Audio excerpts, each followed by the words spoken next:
I sketched a human skull and then used this low-tech way to transfer it into my sketchbook by drawing pencil marks on the back and then tracing over my sketch.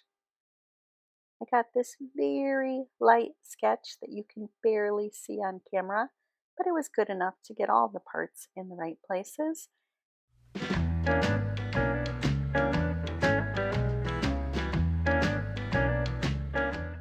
And then I sketched a skull in pencil right on my sketchbook page. I was excited to try this new thing that involved some anatomy. I painted a skull and then I made overlays of muscles, skin, and a gas mask. I've been a little short on ideas lately, so it felt really great to be excited for a new project.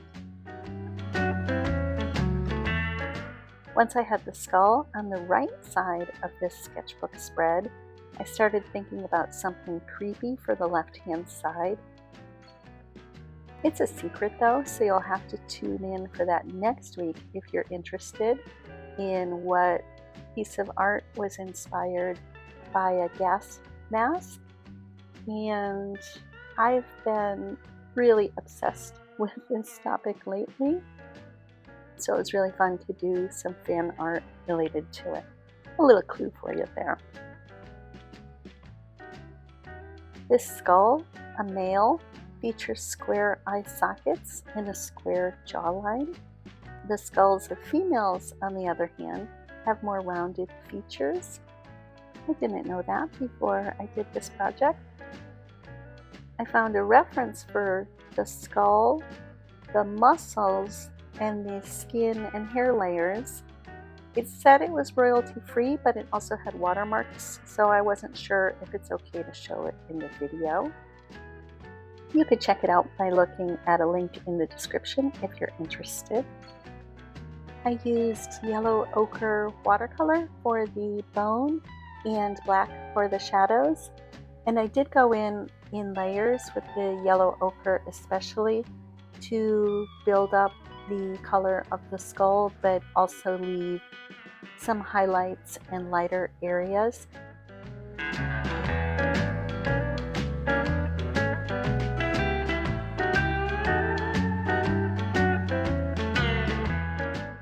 That shadow above the eyes is way too dark, and you'll see I go in and lift the black off to make it just be a shadow again instead of the same color as the eye sockets.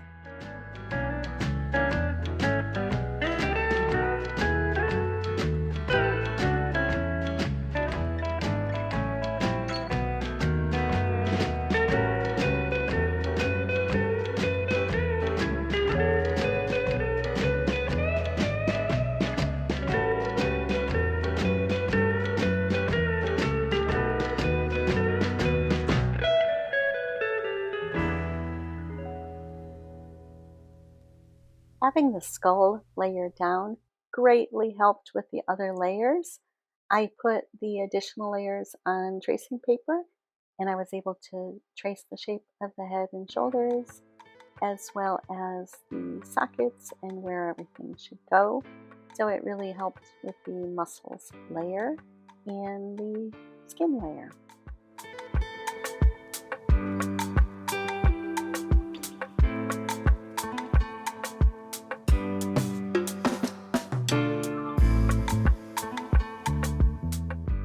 I found the muscles layer to be the most fun to make, I think because I was the least familiar with it.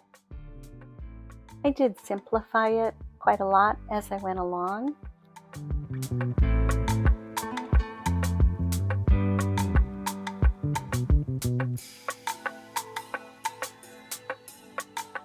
I used water-based markers for this layer, and I put that piece of paper underneath while I was coloring to not have the skull layer showing through as much while I was coloring.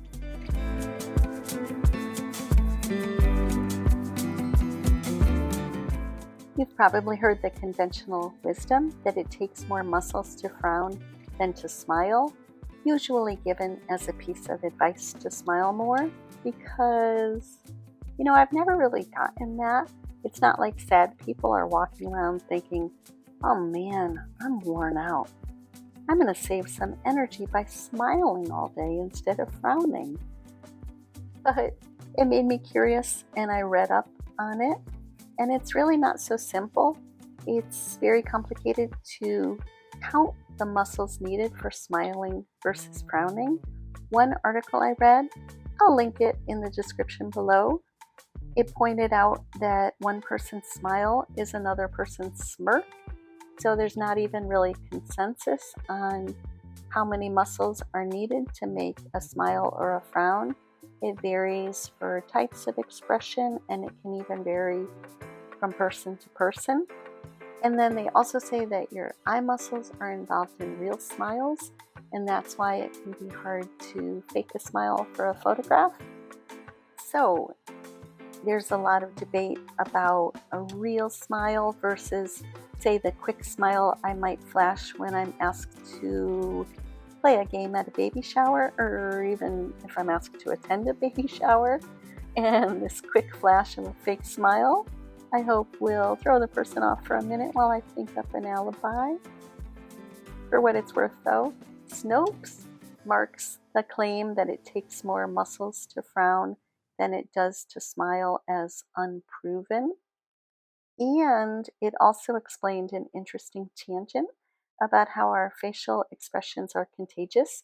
People tend to return a smile for a smile and a frown for a frown, even when they're being tested and they know they're supposed to fake the opposite. They still tend to want to return a smile with a smile. It's just sort of how we're wired. And then it also talked about how even fake smiles can elevate a person's mood in a positive way. So I guess we should turn that frown upside down, regardless of the number of muscles it takes to do so.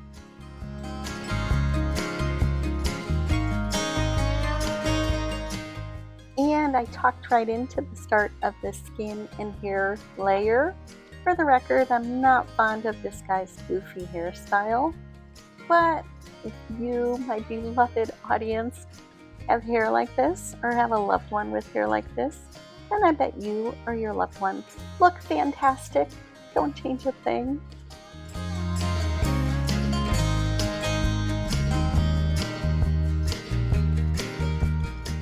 I can't quite claim that this was an anatomy study, but even looking at the references and trying to replicate the skull and the muscles and the skin helped me get a better sense of shading on the face, especially around the eye area and around the nose. I could picture the muscles or the gaps that were underneath what I was drawing, and it gave me a bit of a better sense of the contour.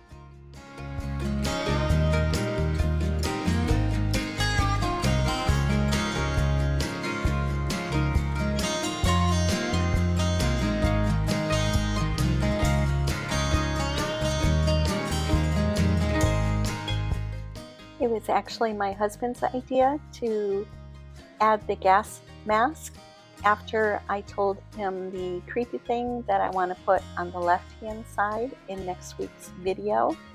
He came up with the gas mask idea.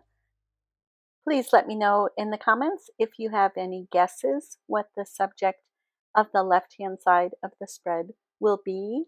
I've given a couple of clues, so let's see if you can solve it.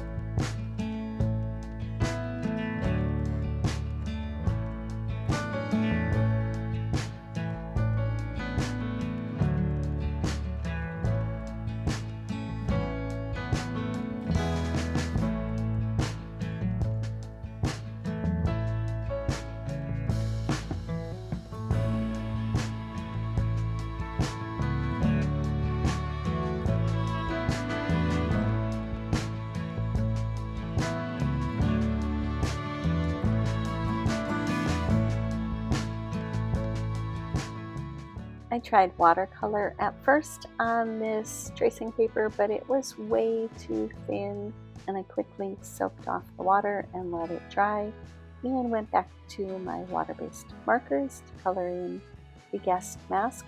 Tried to keep it very simple with these two colors of yellow and green, and a little bit of blue for this portion of the mask.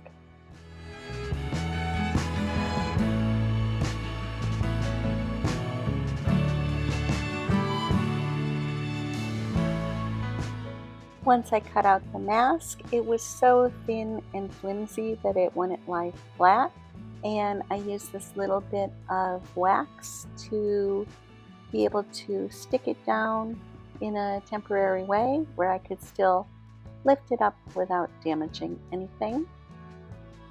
I want to thank you so much for watching. As always, I really appreciate it. Please let me know if you have any hunches about next week's fan art that's related to a creepy skull and a gas mask. I feel like I'm giving it away, but I guess there are many things it could be. Thanks so much. Take care.